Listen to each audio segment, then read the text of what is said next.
Bismillahirrahmanirrahim. Assalamualaikum warahmatullahi wabarakatuh. Widya Suara merupakan profesi di kalangan pegawai negeri sipil yang memiliki peran cukup strategis bagi peningkatan kompetensi dan integritas PNS. Dalam pelaksanaan setiap pekerjaan profesional, senantiasa memerlukan standar etika dan sistem nilai yang menjadi acuan. Demikian pula profesi Widya Suara membutuhkan standar etika. Widya Suara dalam menyampaikan materi kepada peserta pelatihan didukung dengan kemampuan melakukan komunikasi dan kemampuan mempresentasikan pemikirannya dalam sebuah proses pembelajaran. Tanpa kemampuan komunikasi dan presentasi yang baik, proses transfer knowledge dan ide tidak akan terjadi sehingga proses pelatihan tidak akan mencapai hasil yang optimal. Penguasaan strategi belajar mengajar harus dikuasai dengan benar dan juga memegang peranan penting adalah etika, etiket dan moral yang baik yang harus dimiliki sebagai prasyarat mutlak bagi seorang widya suara.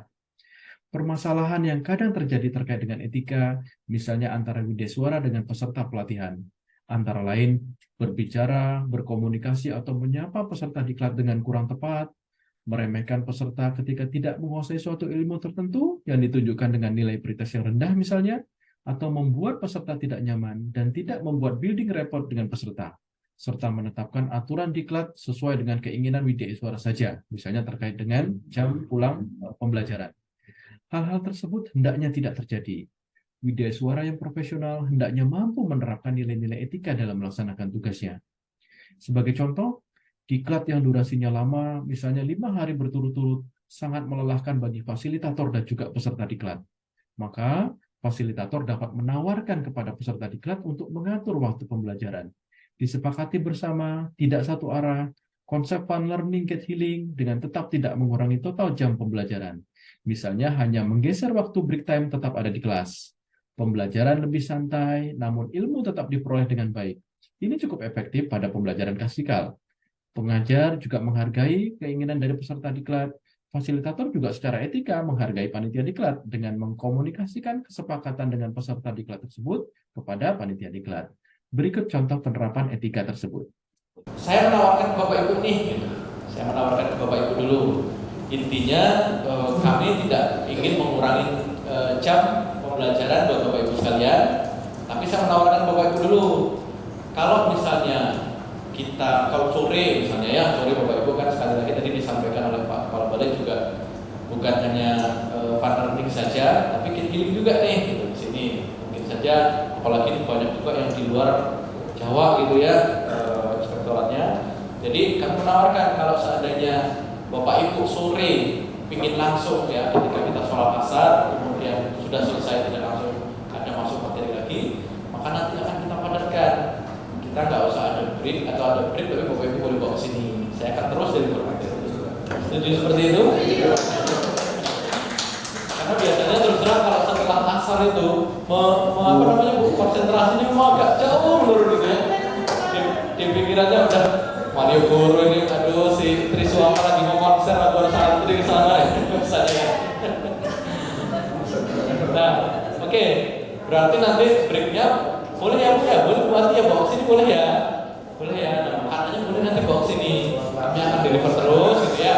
Jadi secara etika, fasilitator harus memahami kemampuan peserta yang bervariasi. Misalnya ketika evaluasi level 2 berupa nilai pretest peserta secara umum masih rendah, fasilitator bukan menjatuhkan, justru memberikan motivasi. Misalnya dengan menjelaskan bahwa setelah mengikuti pelatihan berdasarkan pengalaman diklat sebelumnya, nilai post-test akan jauh lebih tinggi dibandingkan dengan nilai pretest.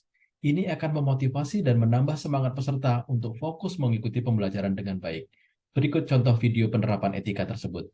Bapak Ibu yang lain tenang saja, biasanya pengalaman saya Bapak Ibu ya, pengalaman kami setelah pembelajaran ya setelah 5 hari seperti kemarin rata-rata itu di Denpasar ya sebelumnya itu 38, sekian gitu ya. Setelah diklat 5 hari prosesnya itu bisa sampai 80-an rata-rata loh itu. Berarti ada yang 95, ada yang 80, ada yang 70, nggak apa-apa tapi rata-rata 80-an gitu ya. Fasilitator perlu membuat building rapport dengan peserta, menerapkan metode pembelajaran orang dewasa yaitu andragogi. Tidak langsung menunjuk salah satu peserta, melainkan membuat peserta nyaman. Misalnya dengan meminta peserta untuk menuliskan latar belakang dan menuliskan harapan mengikuti diklat melalui media Slido. Dengan menawarkan kepada masing-masing peserta untuk aktif menuliskan harapan diklat, maka fasilitator lebih pas ketika mendeliver materi, menyesuaikan dengan kurikulum, bahan ajar, serta harapan dari peserta. Berikut contoh video penerapan etika. Pak Bitoyo sudah sampaikan keinginannya ketika diklat ini apa. Nah, saya juga ingin menggali Bapak Ibu secara keseluruhan ya. Kira-kira di sini ada 3 pertanyaan nanti ya. Salah satunya adalah terkait dengan motivasinya ataupun kendala selama ini ketika pemeriksaan investigatif, atau juga Bapak Ibu pinginnya dapatnya materi seperti apa ya dalam 5 hari ini. Saya ingin tahu dulu di awal. Silakan Bapak Ibu buka slido.com ya. Kemudian masukkan kode itu tanpa diketik tanda pagarnya, yang masukkan kode 2349736. Coba masuk. Pada awal-awal pembelajaran, biasanya peserta masih malu-malu untuk mengemukakan pendapat ataupun bertanya. Secara etika, fasilitator dapat bergerak untuk mendekat kepada peserta, membuat peserta nyaman dan berani menyampaikan pendapatnya. Ini juga bagian dari etika pembelajaran. Berikut contoh video penerapan etika tersebut. Mohon maaf, boleh saya tahu 7 kali pernah penugasan investigatif? Boleh? Oh, sudah 7 kali Bu ya? Gimana? Dari reguler. Udah reguler. Ada kasus. Oke. Oh, irfan khusus belum terbentuk mungkin gitu ya. Oke. Tapi ada kasus yang harus diselesaikan. Oke. Gimana Pak? Permintaan eksternal. Eksternal ini APH maksudnya ya. Oke. Berarti udah sering ya koordinasi Bu ya sama APH. Video-video penerapan etika antara fasilitator dengan peserta tadi saya ambil pada saat pelaksanaan diklat pemeriksaan investigatif pada tanggal 10 sampai dengan 14 Juli 2023 di Balai Diklat Pemeriksaan Keuangan Negara BPK di Yogyakarta, dengan peserta adalah auditor inspektorat dari 15 kabupaten kota di Indonesia. Semoga dengan menerapkan beberapa contoh etika fasilitator di atas dapat tercipta hubungan berupa iklim belajar yang kondusif sehingga tujuan pembelajaran dan hasil belajar dapat diperoleh dengan baik. Demikian, wassalamualaikum warahmatullahi wabarakatuh.